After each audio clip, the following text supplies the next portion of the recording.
supaya menjadi semacam haruan ataupun dasar bagaimana kita mengenal lebih jauh tentang Tahu Samawa.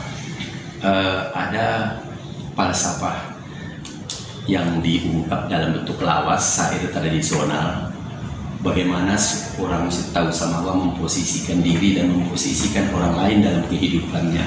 Jadi begini, mana tahu barang kayu, lamin to sanyaman hati, benan sisana parana.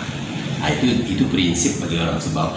Jadi siapapun dia, datang dari manapun, agama apapun, bahkan bukan saja kepada manusia, juga kepada hewan dan benda-benda lain yang kalau mampu berinteraksi dengan baik, menjalin hubungan kekeluargaan, kekerabatan dengan baik, bahkan mendatangkan rasa bahagia dan senang, itulah saudara. Itu prinsip yang utama. Nah, sehingga tercerminlah di dalam karakter masyarakatnya yang ramah dan berpembawaan riang. Jadi saya tidak tahu hari ini karena Bapak sudah jalan kemana-mana, apakah karakter itu masih terwujud atau tidak. Selalu mereka akan tersenyum ramah kepada setiap orang dan mengucapkan silamo. Nah, itu ucapan yang silamo, silakan mari misalnya. Silamo ngesar, nah, maksudnya mari singgah.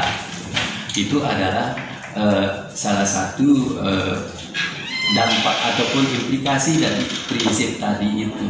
Prinsip tadi.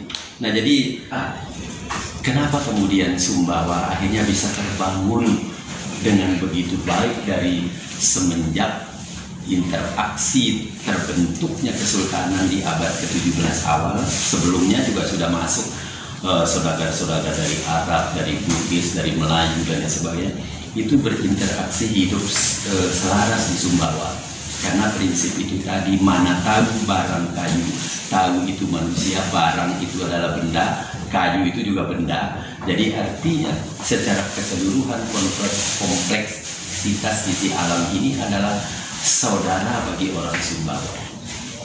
Bapak mungkin pernah menonton kerbau, karapan kerbau misalnya, pacuan kerbau atau pacuan kuda. Jadi kita menyayangi kuda itu seperti layaknya saudara sendiri gitu. Bahkan kadang-kadang ada prinsip mandi kuda dulu sebelum mandi orangnya, pemiliknya gitu. Begitu sayangnya itu loh. Nah, ini adalah satu bentuk daripada rasa karena sudah mendapatkan kebahagiaan dari sini. Ya. Nah, jadi di sini ada kampung Jawa namanya, ada kampung Lombok, ada kampung Bali, ada kampung Irian, segala macam suku. Kalau kampung Bugis ini sudah lama ya, khusus itu malah.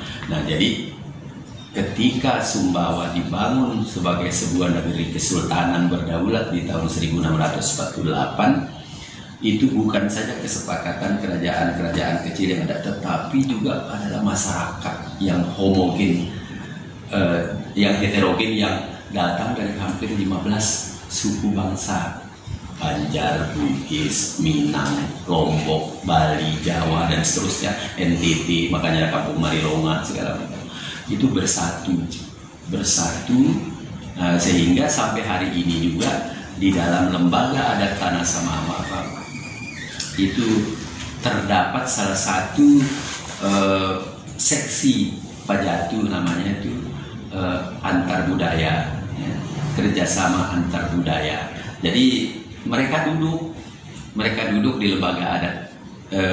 Kami Tahu Samawa, tapi di situ juga ada Chinese, ada Arab, ada Bali dan sebagainya. Duduk kami bersama-sama karena Sumbawa ini tidak bisa terbangun oleh Tahu Samawa saja, tapi harus bersama-sama.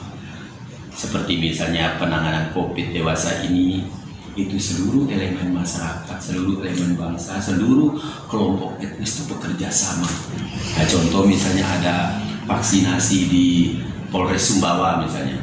Nah, itu nanti etnis Bali mengumumkan, begitu juga etnis lain, kelompok-kelompok lembaga adat tersebut membantu mendukung supaya ini bisa sukses. Nah, itu antara lain, Pak.